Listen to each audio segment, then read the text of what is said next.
ကဲကာချစ်သူများအလုံးဝမင်္ဂလာပါခင်ဗျာကျွန်တော်တို့ရဲ့စိုးကြီးကာရှိရိုးမှာကျေးဇူးလိုက်ပါတယ်ခင်ဗျကျွန်တော်ကတော့ကုခါမှာခင်ဗျကဲဒီကောင်လေးကနေကျွန်တော်ရင်ဥစွာစပြရမယ်ခင်ဗျဒါလေးကတော့ Pro Box တက်စီလေးဖြစ်မယ်ခင်ဗျနော် DD1 ရန် license နဲ့ပါ2008 model 1.5 ပါခင်ဗျဟို G ရဲ့ပါဝင်တော့2ပေါက်နဲ့ရပါမယ်ခင်ဗျပါဝင်တော့2ပေါက် G ရဲ့ grade ဖြစ်ပါမယ် Wi-Fi အမှန်လေးပါခင်ဗျ G ရဲ့ grade အမှန်ပါနော်စီလီကတော့892မှ8သိန်းကိုပပညှိနှိုင်းရောင်းချရမယ်2008 model name plate မဲပါမယ်ခင်ဗျာနော်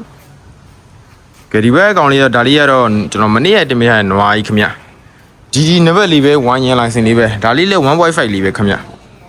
နွားကြီးပါနော်ဒါလေးကတော့998သိန်းဒီကောင်လေးလည်းပေါအောင်လို့2ပေါက်ပဲခင်ဗျ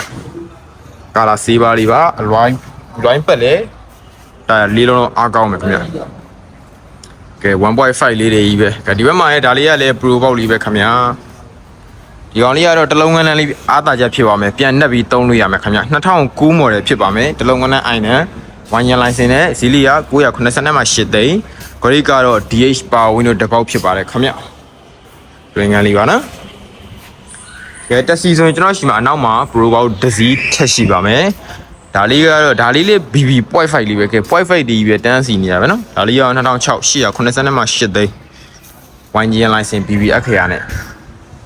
ဒီကောင်လေးလည်း 0.5 အမှန် G ရဲ့ grade လေးပါအကုန်လုံးကတော့ 0.5 အမှန်လေးပဲနော် G ရဲ့ grade လေးပါခင်ဗျကားလေးအကုန်လုံးကတော့ကျွန်တော်တို့ရိုးစေးတိုက်ခိုက်အားလုံးရှင်းတယ်ကញ្ញနာတရားဝင်ရေးစစ်ဆေးပြီးသားကားလေးတွေပါငွေချမ်းလက်ထက်ရေးကြအားလုံးရမယ်နော်အားလုံးရမယ်အစဉ်ပြေအောင်ညှိနှိုင်းဆောင်ရွက်ပေးမယ်ဒီမှာစီးရလေးလည်းရောက်ထားတယ်ခင်ဗျာနော်ဒါ Pro Box AC လေးလည်းရှိမယ်ကားလေးရတော့များတာရှိတယ်ဟိုမှာတက်စီလေးလည်းရှိသေးတယ်နော်ကားလေးစိတ်ဝင်စားတယ်ဆက်သွယ်မြင်မြင်ကျင်တယ်ဆိုရင်တော့ကျွန်တော်ရဲ့ဖုန်းနံပါတ်39966465ကိုတင်ကိုဆက်သွယ်မြင်မြင်နိုင်ပါတယ်39ခွန်3လုံး20 60 30ကိုလည်းဆက်သွယ်မြင်မြင်နိုင်ပါတယ်ခင်ဗျာ